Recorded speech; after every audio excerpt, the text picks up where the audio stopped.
अवधूत चिंतन श्री गुरुदेव दत्त श्री स्वामी समर्थ। नमस्कार, तुम्हा सर्वांचं आपल्या स्वामी शक्ती या चॅनलमध्ये मनापासून स्वागत आहे।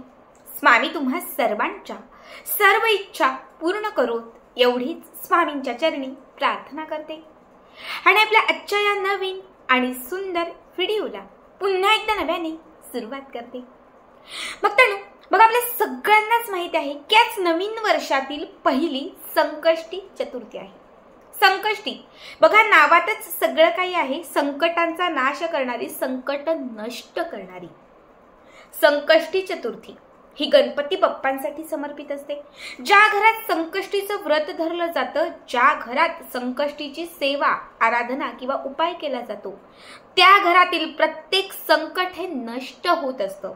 त्या घरावर येणारं कितीही मोठं संकट असेल तर ते टळून जातं।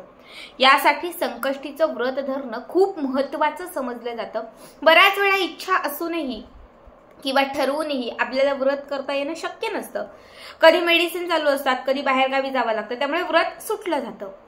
ज्या व्यक्तींना इच्छा असूनही व्रत करता येणं शक्य नाहीये किंवा ज्या लोकांनी आज व्रत केलेलं नाहीये, त्या प्रत्येक व्यक्तीसाठी मी आजच्या व्हिडिओमध्ये एक अत्यंत प्रभावी उपाय घेऊन आलेले आहे। किंवा ज्यांच्या आयुष्यात खूप संकट आहेत, ताई आमच्या आयुष्यात खूप अडथळे येतात, अडथळे दूर होत नाहीत, एक काम करायला घेतल्यानंतर त्या कामात 50 विघ्न येत असतात, कुठलंच काम पूर्णत्वास जात नाही, शत्रू त्रास देतोय, शत्रुपीडा पाठी लागलेली आहे, एखादी अद्भुत शक्ती त्रास देत आहे, सतत कुणाची ना कुणाची नजर लागत आहे, अशा सगळ्या समस्या, अशी सगळी संकट नष्ट करण्यासाठी आज संकष्टी चतुर्थीला संध्याकाळी आपल्याला आपल्या घरात या काही वस्तू जाळायच्या आहेत आणि या वस्तूंचा धूर आपल्याला आपल्या घरात करायचा आहे। जर या काही वस्तू तुम्ही आज संकष्टी चतुर्थीला आपल्या घरात जाळल्या आणि या वस्तूंचा धूर जर तुम्ही आपल्या घरामध्ये केला तर तुमच्या घरात असणारी सर्व अद्भुत, वाईट जी काही नकारात्मक शक्ती आहे ती घराच्या बाहेर जाईल। तुम्हाला शत्रुपेढेचा काही त्रास असेल तर या उपायानंतर तो त्रास जो आहे तो संपूर्णपणे नष्ट होईल। मी तुम्हाला 3 उपाय सांगणार आहे। तिघांपैकी तुम्ही कुठलाही करू शकता, पण तिघांपैकी एक तरी उपाय नक्की करा।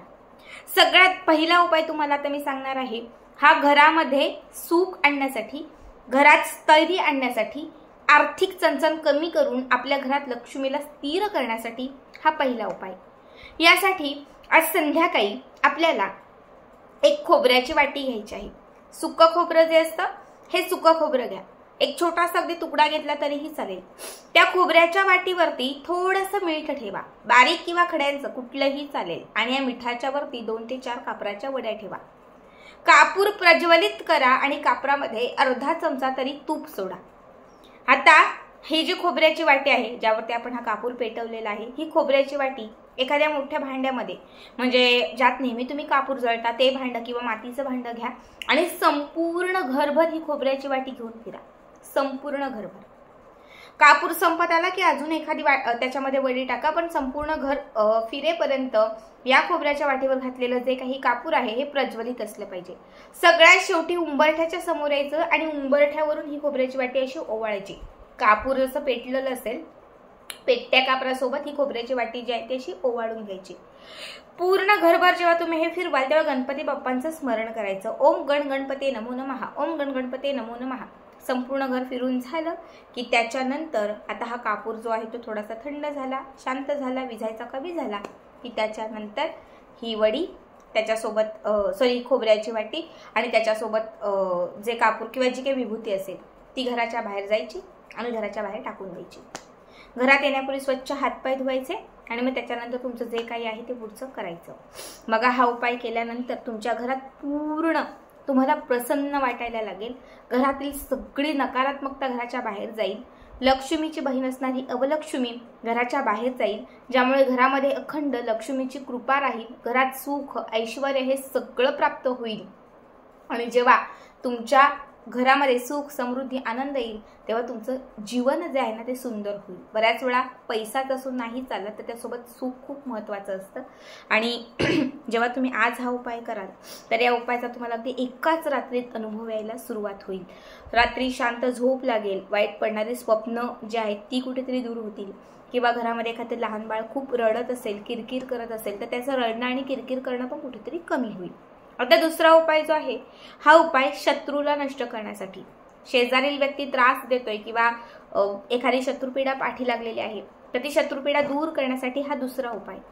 यासाठी काय करायचं, पुन्हा एकदा मातीचं भांडं किंवा ज्यात नेहमी कापूर जळता ते भांडं घ्या। या भांड्यामध्ये 2 ते 4 वड्या कापराच्या घाला आणि थोडेसे काळे तीळ घाला। कापूर आणि काळे तीळ तुम्हाला प्रज्वलित करायचे आहेत घराच्या आत दक्षिण दिशेला किंवा घराच्या उंबरठ्यासमोर तुम्ही हे प्रज्वलित केलं तरीही चालेल। बसण्यासाठी फक्त एक आसन घ्या। कापूर आणि काळे तीळ प्रज्वलित केल्यानंतर तुम्हाला त्यामध्ये जशी ही अग्नी प्रज्वलित होईल तशी त्यामध्ये तुम्हाला 7 तमालपत्र सोडायचे आहेत।